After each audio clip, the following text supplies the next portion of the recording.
গল থেকে কলম্বো কিংবা কলম্বো থেকে ক্যান্ডি, অপরূপ প্রাকৃতিক সৌন্দর্যে শ্রীলঙ্কা আপনাকে বরণ করে নেবে। নৈসর্গিক সৌন্দর্যে চোখ জুড়িয়ে যাবে। বাংলাদেশ দল গল থেকে কলম্বো ঘুরে ক্যান্ডির পথে, টাইগারদের সাথেই আমাদের যাত্রা। গল থেকে কলম্বোর পথে ভারত মহাসাগর তার বিশালতায় বরণ করেছিল। দেখে নেওয়া যাক কলম্বো থেকে ক্যান্ডির পথে প্রকৃতি কোন অনিশ্চয়তার সাক্ষী করে। কলম্বোর ফোর্ট স্টেশনে ট্রেনের জন্য অপেক্ষা। বগিতে লঙ্কানদের থেকে পর্যটকদেরই আধিক্য বেশি, যা থেকে অনুধাবন করা যায় ক্যান্ডি শ্রীলঙ্কার অন্যতম পর্যটন নগরী। শ্রীলঙ্কার এই ট্রেন জার্নি পৃথিবীর বিখ্যাত ট্রেন জার্নিগুলোর একটি। আপনি যে পথেই যান না কেন, গল থেকে কলম্বোর পথে যদি যান, তখন ভারত মহাসাগর আপনাকে তার বিশালতা দিয়ে স্বাগত জানাবে। কিংবা কলম্বো থেকে ক্যান্ডির পথে পাহাড় ঘেঁষা রাস্তায় ট্রেন সামনে এগিয়ে যাবে, আপনাকে প্রাকৃতিক সৌন্দর্যে মুগ্ধ করবে।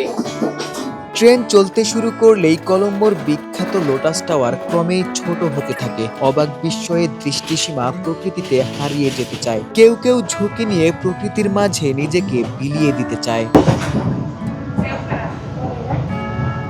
ক্যান্ডির রেলপথে বেশ কিছু গুহার উপস্থিতি, যা ট্রেন যাত্রার রোমাঞ্চকে আরো একটু বাড়িয়ে দেয়। অন্ধকারে ছুটে চলে ট্রেন, অভিযাত্রিক মন পরবর্তী গুহার সন্ধানে থাকে।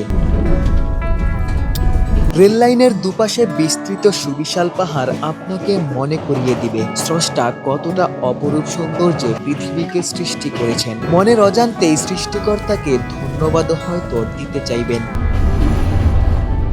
মাত্র ১৬০০ রুপির ট্রেন যাত্রায় আপনি হয়তো নিজেকে ভাগ্যবানও ভাবতে পারেন। অমূল্য এই ভ্রমণ শেষে অপার্থিব কিছুর সাক্ষী যে হলেন। কলম্বো থেকে ক্যান্ডি প্রায় ৩ ঘন্টার জার্নি। তবে এই জার্নিতে আপনি পৃথিবীর সুন্দরতম কিছু দৃশ্য দেখতে পারবেন।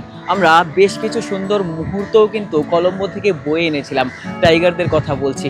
কলম্বোতে বাংলাদেশ একটা মাত্র ম্যাচ জিততে পেরেছে, সেই সুখ স্মৃতি নিয়েই এই ক্যান্ডিতে এসেছি। হয়তোবা এখানে 2টা ম্যাচে টাইগাররা সেই স্মৃতিরই হয়তোবা রোমন্থন করতে চাইবে, নতুন করে টাইগার ভক্তদের জয় উপহার দিতে চাইবে। ক্যান্ডি থেকে আশিক সারোয়ার, নিউজ 24, শ্রীলঙ্কা।